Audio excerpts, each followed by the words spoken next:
apresentando rapidamente, eu sou a professora Vanessa Olmo, tenho o privilégio de estar sempre aqui na BED discutindo com os colegas, compartilhando. Eu sempre falo que é um bom reencontro de amigos, tem amigos que eu tenho certeza que uma vez ao ano eu vou ver, né? Que é no evento da BED.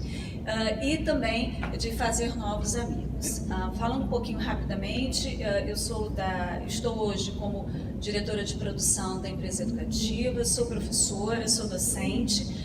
Na minha docência eu trabalho com produção de materiais, formando professores para a produção de materiais, e é por isso então que hoje eu vou trazer um pouquinho dessa experiência do que a gente vem fazendo nesse assunto, né, que tem se discutido bastante. E a proposta é como a gente utilizar esses recursos tecnológicos que nós temos disponíveis para nós e fazer isso de uma maneira disruptiva, fazer isso de uma maneira que a gente possa entregar através da EAD, que vem crescendo cada vez mais, algo com qualidade, entregando para o mercado profissionais que realmente estão conseguindo atender as necessidades que o mercado hoje vem exigindo cada vez mais. E aí, falar um pouquinho do cenário educacional, a gente sabe hoje o quanto que é importante, e isso é interessante porque os alunos já começam a buscar os cursos onde ele entende pelas disciplinas e às vezes pela grade curricular do curso, seja ele de graduação ou pós-graduação, se aquele curso vai entregar alguma disciplina ou algum material ou alguma temática que ele vai poder depois utilizar no seu dia a dia. Então a gente tem a necessidade já não é de hoje que a gente busca, né, metodologias, estratégias que vão além dos muros da escola, não é de hoje que a gente está sempre antenado. Falar de recursos tecnológicos aqui na BED, né, é quase mais do mesmo, porque geralmente são pessoas que já estão trabalhando com isso, né, no dia a dia. No entanto, a gente ainda tem uma dificuldade de como colocar isso em prática, né, de uma forma tranquila. E sem contar que a gente precisa preparar os profissionais. Eu assisti algumas mesas ontem, já vi coisa hoje, e todo mundo vem falando da necessidade das profissões do futuro, da necessidade de uma instituição que consiga atender, né, os anseios desses alunos que estão chegando em busca de formação. E aí, então, esse é um dos nossos maiores desafios. A EAD cresceu, né? Isso é um ponto positivo para nós que trabalhamos com educação à distância. Abre-se um leque muito grande. Ontem o professor Matar, na fala, né, na abertura inicial, no painel inicial, falava disso, né, do quanto que é importante. Com isso também vem crescendo as oportunidades, né? A oportunidade da gente, então, não só como profissionais, e hoje eu assistindo aqui a pouco, eu me dei conta do quanto que é importante se discutir. Eu ouvia falando de professores, né? Aqui a fala que eu ouvi um pouquinho antes aqui nessa sala, e falava se o professor está preparado, né? E se existe esse professor, né? E aí ficou aqui meio dividido, uns dizem que existem, outros dizem que não. E na verdade, a gente sabe que o curso de pedagogia, ele é um dos maiores, ou se não o maior na EAD. E aí olha a nossa oportunidade. Se a licenciatura em pedagogia, ela hoje, a sua maior oferta está na EAD, por que não provocar aí um curso realmente disruptivo, né? Porque a pedagogia, ela tem a sua responsabilidade. Olha a oportunidade dos pedagogos aí de realizarem realmente algo que vai fazer com que essa educação seja entregue de uma forma disruptiva. E aí é a oportunidade para a gente pensar nos cursos de pedagogia que estão liderando aí na EAD. E com esse aumento, né, a gente precisa agora entender que não só na estratégia, mas também na formação, a gente precisa buscar algo que de fato entregue aquilo que a gente está desejando. E aí, vamos falar um pouquinho, gente. Eu não vou me prender muito aos conceitos, né? Depois a gente fica à disposição, os nossos contatos vão estar aí, mas é importante, porque muito me preocupa. Eu sempre costumo brincar, né, com as pessoas que antigamente a gente lia livro, né? A gente, para entender algo, nós líamos o livro. Depois a gente passou a ler resenha. Da resenha, a gente passou a ler as críticas de reportagem, eram reportagem. Depois a gente foi para as manchetes. e hoje a gente se perde no post. E muitas vezes a gente não busca a essência e começamos a utilizar as palavras, os termos, isso na educação me preocupa muito, né? São 20 anos na educação, desses 20, 18 em EAD, me preocupa muito, às vezes, a gente utiliza muito o termo, mas não sabe de fato o que é. E aí o termo da moda começa a ser o disruptivo. Né? Nós sofremos um pouquinho com a metodologias ativas, todo mundo falando muito, e agora entra o termo disruptivo. E quando a gente pensa em disruptivo, a primeira coisa que vem na cabeça da gente é avanços tecnológicos, rompimento, né? Abrir caminhos, e na verdade ele é pura e simplesmente simples. O primeiro pilar de ser disruptivo é ser simples. Então, às vezes, a gente perde muito tempo na educação porque a gente tenta entender aquilo que é tão complexo e, às vezes, aquilo que é tão simples a gente não consegue fazer. Eu que tenho filhos na educação básica, às vezes eu vou para a reunião dos meus filhos e falo, meu Deus, a educação básica está mais à frente do que a superior. E a superior é que entrega o profissional que vai trabalhar na educação básica. E aí a gente fala tanto isso, né? E às vezes eu vejo esse choque, né, da gente estar discutindo ainda, tentando junto com os docentes, coordenadores, diretores, a gente tentando algumas aplicações, enquanto na educação básica a gente já está nadando às vezes de braçada com isso. E aí a conveniência, né? Então vamos pensar em algo simples, algo conveniente, que seja acessível. E aí nós ousamos acrescentar aqui uma a mais, porque alguém deve ter olhando ali usado e falado assim, mas aquele entretenimento não tem no disruptivo não. E aí é uma provocação mesmo, porque é entreter para engajar. Né? Se a gente pensar em alguns modelos, né, o Netflix, que hoje na verdade hoje todo mundo usa, no início ele era uma plataforma que as pessoas ali não estavam entendendo muito a questão dos filmes, não tinham os melhores designers ali, mas eles conseguiram engajar, eles conseguiram entender o que o indivíduo precisava. E aí nessa utilidade, hoje quem não tem lá, quem não acessa, quem não tem a sua lista, quem não tem na sua casa, no seu celular, enfim. Então, entreter, gente, leva muitas vezes a engajar.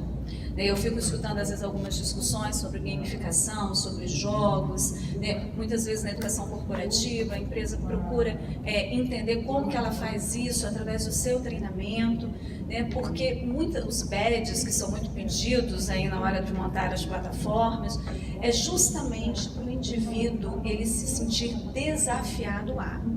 Para a geração dos meus filhos isso não é um problema, eles já estão acostumados com isso, mas para a nossa geração isso ainda é um problema, porque o erro ainda está associado à punição. O meu filho de 9, né, e a minha menina de 11, errar para eles faz parte, errou, levanta e segue.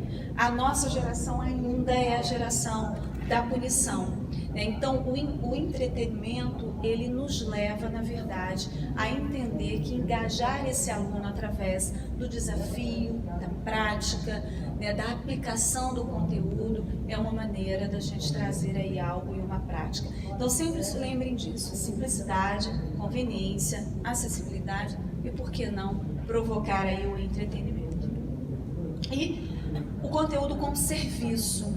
Quando eu penso no conteúdo, e aí eu consigo, porque eu sei que a gente tem as diretrizes curriculares, né? No início a gente tem que cumprir com né, os conteúdos mínimos necessários, a gente precisa dar conta de algumas questões na instituição, e aí como que eu faço para não ser só um conjunto de recursos isolados? Porque o conjunto de recursos isolado, pessoal, ele não entrega aquilo que de fato você gostaria de entregar. É preciso que a gente consiga, dentro de um desenho pedagógico, dentro de uma trilha, dentro de uma linha, reunir esses recursos de modo que façam sentido. E aí eu não preciso gravar horas de vídeos, eu não preciso comprar horas de conteúdo, porque na verdade eu tenho isso muitas vezes disponível e muitas vezes produzido pelo meu próprio corpo docente. E aí, por que não utilizar?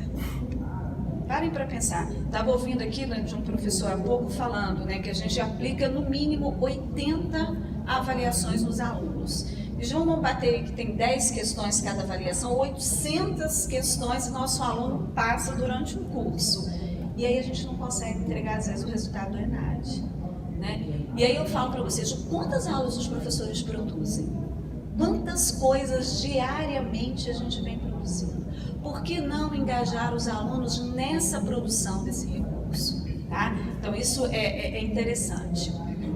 E aí, o uso e o reuso estratégico dos materiais. O nosso maior problema na educação é que a gente tem às vezes a mania, né, de derrubar tudo e começar de novo. Né? A gente está parecendo um prefeito quando assume uma prefeitura que acaba com todos os projetos e começa todo o projeto de novo. Assume o coordenador do curso, aí muda tudo. Assume não sei quem, aí muda tudo. E aí o uso e o reuso desses materiais de forma estratégica, vejam bem, não é pegar aquilo, sair distribuindo e daqui a pouco o aluno fala assim, isso aí eu vi na aula de fulano. E ó, esse conteúdo eu já vi no conteúdo tal.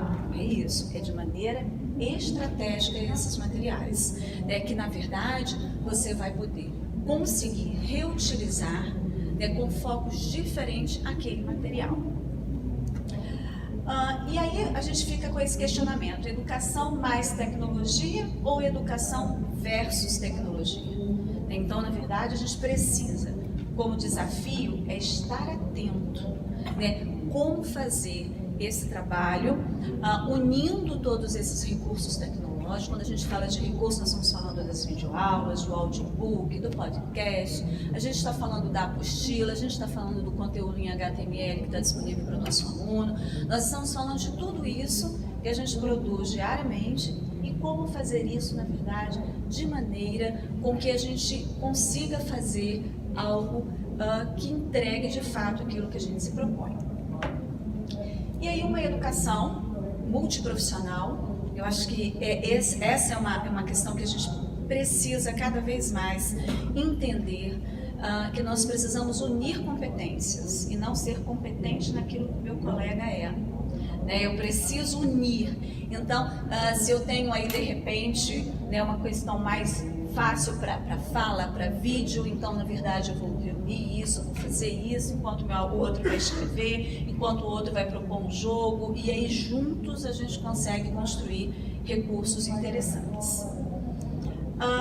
Aí agora, aí isso é legal, Vanessa, até então falei aqui algumas coisas teóricas, algumas coisas que não são novidade para ninguém, né? A gente está vendo essas discussões aí no nosso dia a dia, mas aí como? Né? Como que isso é possível? É possível produzir materiais de maneira aonde eu consiga reduzir o custo? Porque hoje com os avanços, né, da EAD, o maior bicho-papão das instituições que querem entrar, antigamente era a plataforma de aprendizagem, mas eu tenho que dizer para vocês que não é mais não, né? Porque a concorrência está grande e isso já deu alguma barateada. No entanto, material ainda é a dúvida. Né, o quanto investir nesses materiais e o quanto, na verdade, a gente pode fazer com que isso seja possível. E aqui vou contar um pouquinho a experiência para vocês de uma instituição a qual eu pude colaborar, né, através da direção de produção, e que essa instituição, o que ela fez? Tá? Depois no privado eu conto o nome, né, só para a gente aqui não fazer propaganda de ninguém, mas assim, o primeiro investimento deles foi na capacitação docente. Por que na capacitação docente? Porque o professor, ele detém o conteúdo, mas muitas vezes ele não tem a estratégia didática que ele precisa para dar a liga para isso acontecer. Porque o que acontece com a educação superior, gente? A gente muitas vezes tem o técnico na área, ele é o profissional que detém a técnica, mas a estratégia didática às vezes não. Então, se você conseguir auxiliar esse professor, tá, através de um template estruturado, você consegue dar a ele uma noção de como ele vai montar esses materiais, utilizando recursos tecnológicos de autoria própria ou que já esteja, né, os recursos abertos que já estejam sendo compartilhados, de modo que ele consiga entregar uma aprendizagem né, uma unidade de estudo montada para as competências, pensando nas competências, à luz da taxonomia, de modo que um designer instrucional capacitado, tá? Se hoje eu pudesse dar uma dica para as pessoas, invistam nos designers instrucionais, e é com qualidade, porque ele ajuda o seu professor, ele vai ajudar o seu professor a fazer, porque o professor ele já é nosso, né? Ele já está lá conosco. Por que não aproveitar isso? Eu sempre tive, no ABET do ano passado eu falei isso, eu sempre fiquei preocupada, as pessoas falam assim, o professor não produz, o professor... Eu digo, mas como não produz? Né? A gente está diariamente dentro de salas de aula, como que se entrega a educação presencial se o professor não produz? Eu fico às vezes me questionando disso, porque se o professor presencial lá, numa modalidade presencial, é ele que dá aula, por que ele não pode então também produzir o material para EAD? Ok? E um ambiente virtual de aprendizagem, gente, um ambiente virtual de aprendizagem, vocês precisam só dos quais vocês já utilizam, ou quem está buscando, é perceber o quanto que ele consegue entregar de diversidade de recursos para o seu aluno, tá? Esse pessoal me pergunta às vezes, Vanessa, qual é o melhor ambiente virtual de aprendizagem? Eu falei, gente, aí é cada um, dependendo da proposta pedagógica, dependendo do que você quer entregar dentro do seu PPC, dependendo do que a sua instituição quer levar. Então, a gente tem hoje aí muitas possibilidades, mas é importante você ter uma ferramenta que te permita produzir esse material, né, de uma maneira controlada, de uma forma que você possa acompanhar. E aí o projeto educacional é consistente e estruturado. Quando eu era professora de didática, eu sempre falava assim, gente, planejamento é necessário. E muitas vezes o professor vê o planejamento como uma obrigação, né? O raio do coordenador pedagógico que está cobrando o meu planejamento. E aí eu sempre falo assim, o dia que a gente entender que o planejamento pedagógico, o dia que a gente entender que o PPC do curso não é simplesmente uma burocratização, a gente vai conseguir entregar aquilo que de fato a gente escreve lá nos nossos projetos. E nessa experiência que eu trouxe para vocês, os alunos, né, o envolvimento do corpo docente foi garantido, a substancialidade do conteúdo, porque a gente sabe que o professor, na hora de trabalhar com conteúdo no qual ele não produziu, muitas vezes ele não se engaja, né, ele não é o primeiro a defender. A satisfação do aluno durante essa aprendizagem a gente conseguiu conduzir. A diversidade dos recursos tecnológicos, então hoje os alunos não têm aquela coisa, o template, pessoal, estruturado, né, aquele assim, ó, um vídeo, uma apresentação e 2 atividades. Aí você vai para a aula de todo mundo, é um vídeo, uma apresentação e 2 atividades. Um vídeo, não é isso. Então ele tem uma diversidade de recursos que vai permitir, inclusive, que o aluno busque aquele que melhor atende a sua aprendizagem. E a agilidade na produção do material. Essa experiência, por exemplo, nós ajudamos, né, 34 disciplinas durante um mês, né? Então, assim, foi com muito trabalho, muita transpiração, mas deu certo, funcionou, tá? A experiência tecnológica, ela precisa entender que eu tenho que estar atento ao desenvolvimento pessoal e profissional, tá? Vou correr porque já levantaram uma placa lá e é o penúltimo, dicas. Pronto, fui. A dica, a primeira é investir na capacitação docente. Eu sempre falo que eu sou professora, eu acredito demais na educação, faço isso por opção. Eu acho que eu dou aula desde os 4 anos, alfabetizei a minha amiguinha de porta de prédio, tá? Então, invisto nessa capacitação. Mas não é aquela capacitação, gente, que você reúne todo mundo, faz 2, 3 coisas e pronto, capacitei. Invista mesmo, é treinamento, acompanhamento, né? Escolha um ambiente para produzir esse material que te permita gerenciar e acompanhar. Isso tem hoje no mercado, então invistam nisso. Busquem utilizar os recursos que já existem. A gente às vezes tem que tirar um pouco essa arrogância que a gente acredita que o que o outro faz não é bom, tá? E use a tecnologia para entender como esse aluno aprende, e aí você personaliza essa aprendizagem. Hoje também tem ferramentas que podem agregar isso para vocês. Bom, mais informações a gente está nas redes, eu, professor José Luiz, né, a gente tem o o Café com Educação e o Minuto Educativo, que eu convido quem estiver aí na plateia, os meus colegas de mesa, que quando quiserem compartilhar, isso aí não tem custo nenhum, a nossa intenção é disseminar o conhecimento, é compartilhar o conhecimento. E lá no início da fala, vocês devem ter visto um WhatsAppzinho lá, o desenhozinho do WhatsApp, porque o que a gente tem feito, tá? E esse grupo a gente criou especialmente para essa fala de hoje. A gente tem montado grupos e tem dado muito certo, e é até uma experiência que os professores também estão fazendo em sala, que é o espaço de compartilhar. E como sai coisa bacana, né? Como sai dicas interessantes, como sai compartilhamentos interessantes. Então, depois quem quiser não só receber essa apresentação, ou quiser saber mais, trocar mais, ou quem sabe, né, fazer um minuto educativa com a gente, um café com educação, a gente grava pelo Brasil inteiro e mostra como isso é simples, sem custo. Ah, e esqueci de dizer para quem aqui, né, dirigente ou coordenador, esse modelo aqui apresentado rapidinho de produção de conteúdo, ele sai bem mais em conta do que a gente tem aí de propostas aí afora, porque você utiliza os seus recursos próprios. Uma coisa que eu percebi muito nessa experiência foi o uso da biblioteca virtual. A gente inseriu isso, né? Só que a gente só inseriu lá na ementa. E ali a gente criou o link, orientou para criar o link, que ali dentro o aluno, numa discussão de fórum, ele lê o primeiro capítulo, que está lá na biblioteca, na bibliografia básica dele. E a gente tem biblioteca virtual muitas vezes na instituição, o livro está indicado na ementa, mas só ficou para cumprir aí uma exigência. É isso, pessoal. Falei. Vou deixar aberto. Dá tempo ou não dá? Acho que uma perguntinha, né? Obrigada, viu, gente?